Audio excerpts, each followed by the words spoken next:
সবাইকে স্বাগত জানাচ্ছি সিএমজি বাংলার সাপ্তাহিক আয়োজন সবুজ পৃথিবী অনুষ্ঠানে। কৃষিভিত্তিক এই আয়োজনে পুরো সময় আছি আমি আফরিন মিম। কৃষি উৎপাদন আর পরিবেশ বান্ধব নানা ঘটনার ৭-১৭ নিয়ে আমাদের আয়োজন সবুজ পৃথিবী।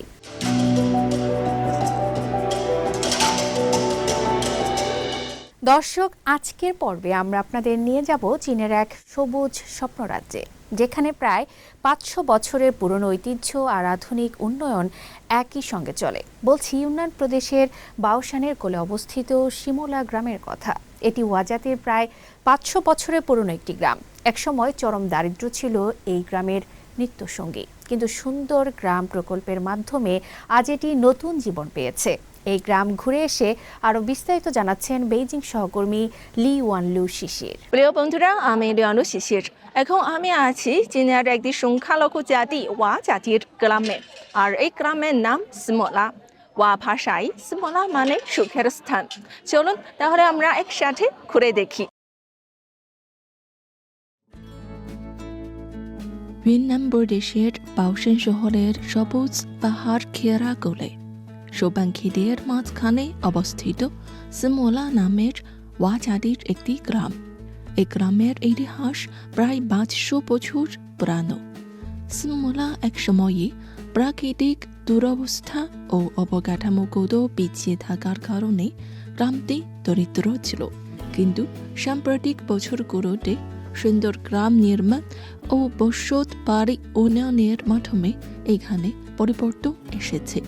সমৃদ্ধ ওয়া সংস্কৃতি এবং মনোরম গ্রামীণ প্রাকৃতিক সৌন্দর্যকে ভিত্তি করে সিমোলা গ্রামে গ্রামীণ পর্যটন গড়ে উঠেছে। গ্রামে সব জায়গায় দেখা যায় গরুর মাথার টোটেম। ওয়া জাতির সংস্কৃতিতে গরুর মাথার টোটেম কেবল সম্পদের প্রতীক নয়, এটি স্বনির্ভরতা, দৃঢ়তা এবং সংগ্রামী মানসিকতার প্রতীক। গ্রামে টোটেম ও বাড়িঘর যতর প্রতিটি স্থাপনা আগের মতো সংরক্ষিত আছে। পর্যটকরা গ্রামের ইতিহাস অনুভব ও স্পর্শ করতে পারেন। স্থানীয় ওয়া জাতির মানুষ প্রার্থনা করার সময় এই ড্রামকে বাজাতে শুভকামনা করে।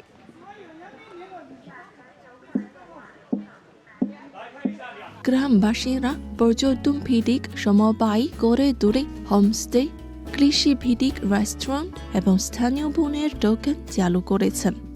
এই উদ্যোগে পর্যটক আকৃষ্ট হচ্ছে, ঘাটতি কমছে, তরুণরা ফিরে এসে উদ্যোক্তারা হিসেবে কাজ শুরু করছে। ২০২০ সালের ১৯ জানুয়ারি চীনের প্রেসিডেন্ট শি জিনপিং সিমোলায় এসেছিলেন।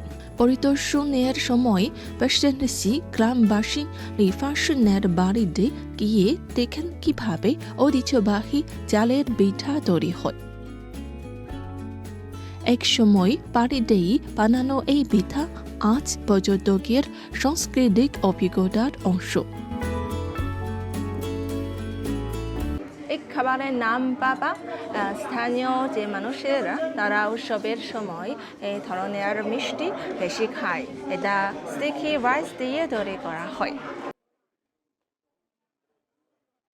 এই রাইস কেক চিনি দিয়ে বা মরিচ দিয়ে খাওয়া যায়। আপনার পছন্দের যেসব অনুযায়ী বানাতে পারি।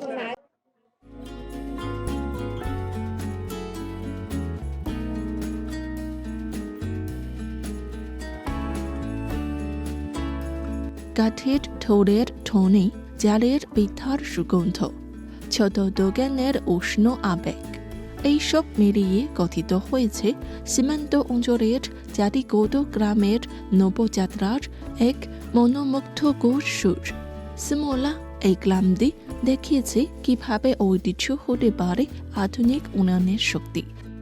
যেখানে টোটেম আজও দাঁড়িয়ে আছে, সেখানে নতুন গল্প লেখা হচ্ছে। ফেলে আসা তরুণ ভুরে ভেবে ওঠা উদ্যোগ, এইসব মিলিয়ে গড়ে উঠেছে সিমোলার নতুন ভবিষ্যৎ।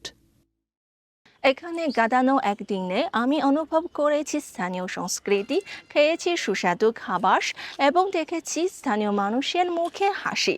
এবং আমি বুঝলাম কেন এই গ্রামের নাম সিমোলা হয়, কারণ এখানে সত্যি একটি সুখের স্থান। চীনের সঙ্গে দক্ষিণ আমেরিকার বাণিজ্যিক সম্পর্ক দিন দিন শক্তিশালী হচ্ছে। সেই ধারাবাহিকতায় সম্প্রতি চিলি থেকে চীনে এসেছে ১,১০০ টন চেরি। চীনের শেনচেনে আসার পর মাত্র ৪ ঘন্টার মধ্যে চীনা সুপারমার্কেট ও পাইকারি বাজারে পৌঁছে যায় উন্নত ও সুস্বাদু চিলিয়ান চিলি। হংকংয়ের বন্দর থেকে শেনচেন পর্যন্ত চেরি নিয়ে আসতে এখন প্রক্রিয়াকরণ সময়ও কমেছে অনেক।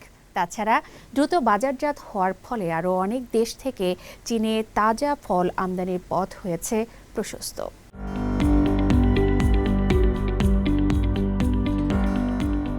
সম্প্রতি চিলি থেকে প্রায় ১১০০ টন চেরি এসেছে চীনের শেনচেনে। চেরিগুলো প্রথমে সমুদ্রপথে হংকং পৌঁছায়, সেখান থেকে ক্রস বর্ডার ট্রাকে করে আসে শেনচেন। জাহাজ ভেড়ার পর কাস্টমস ছাড়িয়ে দক্ষিণ চীনের সুপারমার্কেট ও পাইকারি বাজারগুলোতে পৌঁছানোর পুরো প্রক্রিয়ায় ৪ ঘন্টারও কম সময় লাগে। হংকংয়ে আনলোডিং থেকে শুরু করে শেনচেনের বে পোর্টে কাস্টমস পর্যন্ত সবকিছুই দ্রুত ও নির্বিঘ্ন ছিল, ফলে চেরির সতেজতা বজায় রাখা গেছে।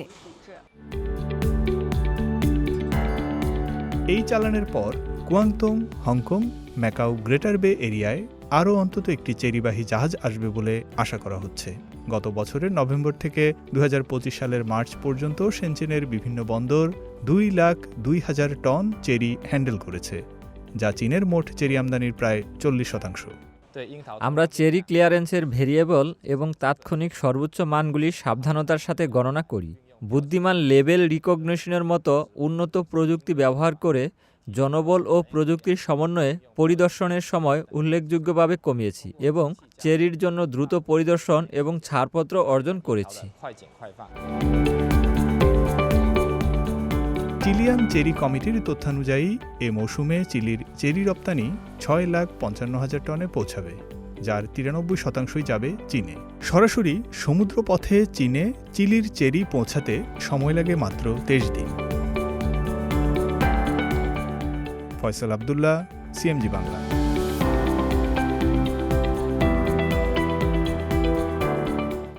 দক্ষিণ পশ্চিম চীনের শিচাং স্বায়ত্তশাসিত অঞ্চলের আলি এলাকায় অবস্থিত লবণ ভেড়া প্রাচীন পথ একসময় স্থানীয়দের পণ্য পরিবহনের জন্য ব্যবহার হতো। এখন এটি আধুনিক শিল্প ও পর্যটনের কেন্দ্র হিসেবে পুনরুজ্জীবিত হয়েছে। স্থানীয় লবণ প্রক্রিয়াকরণ প্ল্যান্ট থেরাপিউটিক পণ্য তৈরি করছে, যা গ্রামের ২,০০০ বাসিন্দাকে উপকার দিচ্ছে। পরিবার পিছু বার্ষিক আয় এখন ২০,০০০ ইউয়ান ছাড়িয়ে গেছে। দক্ষিণ পশ্চিম চীনের শিজাং স্বায়ত্তশাসিত অঞ্চলের আলি এলাকায় হাজার বছরের ইতিহাস সমৃদ্ধ একটি লবণাক্ত রাস্তা আধুনিক পুনর্জীবনের মধ্য দিয়ে যাচ্ছে। সাংস্কৃতিক ঐতিহ্য সংরক্ষণের সাথে সাথে স্থানীয় জনগণের জীবিকা হচ্ছে রূপান্তরিত। ছাখাথানার লবণ ভেড়া প্রাচীন রাস্তা একসময় স্থানীয়দের জন্য পণ্য পরিবহনের চমৎকার পথ ছিল। এখন লবণ খনির থেকে মূল্য সংযোজন পণ্য পর্যন্ত একটি সম্পূর্ণ শিল্প শৃঙ্খলে পরিণত হয়েছে। উত্তর শিজাংয়ের বৃহত্তম লবণ রোদের আবাসস্থল ছাখাথানা ২০১৮ সালে ৩.৬৫ মিলিয়ন ইউয়ান বিনিয়োগে একটি কাঁচা লবণ প্রক্রিয়াকরণ প্লান্ট তৈরির পর থেকে নাটকীয় রূপান্তরের মধ্য দিয়ে গেছে। কারখানাটি ফুড বাথ সল্ট ও হিট ব্যাগের মতো থেরাপিউটিক পণ্য তৈরি করে, যা উচ্চ মূল্যে বিক্রি হয়। আমাদের লবণজাত পণ্যগুলোর অনেক গ্রাহক রয়েছে। রহস্য লুকিয়ে আছে এই সরঞ্জামের মধ্যে, যা লবণের দানাগুলোকে সঠিকভাবে গ্রেড করে। আদর্শ দানার আকার প্রায় চালের দানার আকার, তা নিশ্চিত করে যে লবণ সমানভাবে উত্তপ্ত হয় ও দীর্ঘ সময় ধরে এর তাপ বজায় রাখে। এই আধুনিকীকরণ প্রকল্পটি যৌথভাবে অংশীদারিত্বের মাধ্যমে ২,০০০ বাসিন্দার উপকার করেছে। গ্রাম সমবায় থেকে প্রাপ্ত মুনাফা পেতে পারেন তারা। গ্রামে পরিবার পিছু বার্ষিক আয় এখন গড়ে ২০,০০০ ইউয়ান ছাড়িয়ে গেছে। 2019 থেকে 2024 সাল পর্যন্ত থানাটি 870 টন লবণজাত পণ্য বিক্রি করেছে, যার ফলে 4.25 মিলিয়ন ইউয়ান রাজস্ব আয় হয়েছে ও 593টি কর্মসংস্থান সৃষ্টি হয়েছে। কর্তৃপক্ষ এই প্রাচীন রাস্তাটিকে ঘিরে সাংস্কৃতিক পর্যটন গড়ে তোলার পরিকল্পনা করছে।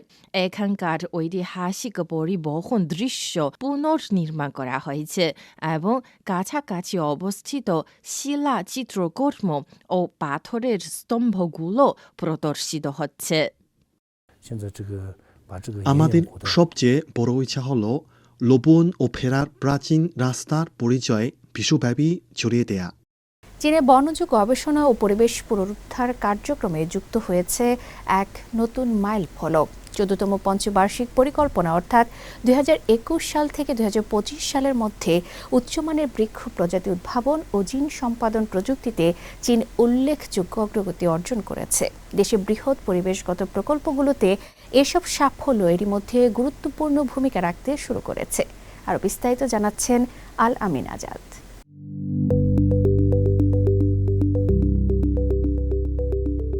চীনের প্রাকৃতিক সম্পদ মন্ত্রণালয়ের তথ্য বলছে, দেশের বনায়ন ব্যবস্থায় এখন চলছে প্রযুক্তিগত বিপ্লব।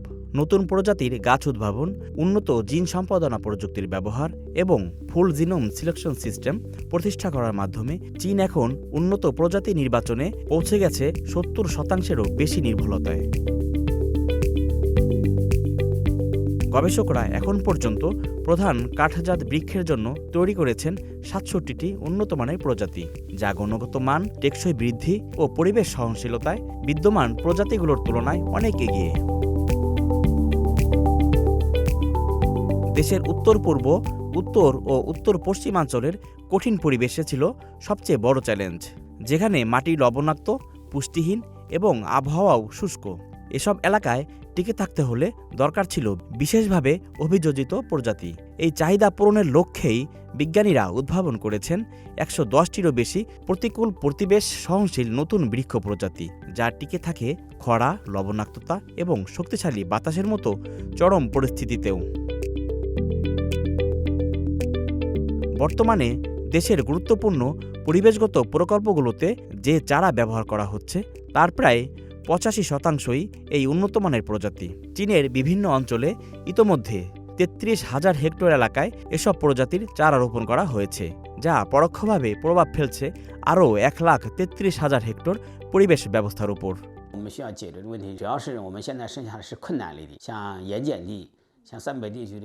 আমরা যে নতুন প্রজাতিগুলো উদ্ভাবন করছি তা শুধু চীনের সবুজায়ন বাড়বে না, বৈশ্বিক পরিবেশ ব্যবস্থাকেও আরও স্থিতিশীল করবে।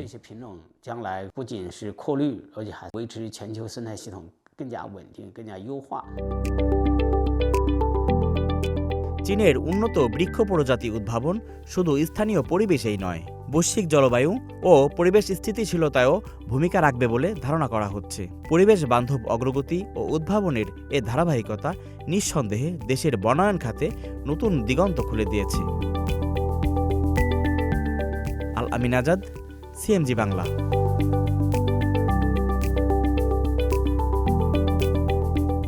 প্রিয় দর্শক, আমরা অনুষ্ঠানের একদম শেষ পর্যায়ে চলে এসেছি। অনুষ্ঠানটি টেলিভিশনের পাশাপাশি সামাজিক যোগাযোগ মাধ্যমে দেখতে www.facebook.com/cmg বাংলা এবং ইউটিউব চ্যানেল সিএমজি বাংলাতে ক্লিক করুন। আগামী সপ্তাহে আবার দেখা হবে একই দিন একই সময়ে। সবাই ভালো থাকুন, নিরাপদে থাকুন আর থাকুন সবুজের সঙ্গে।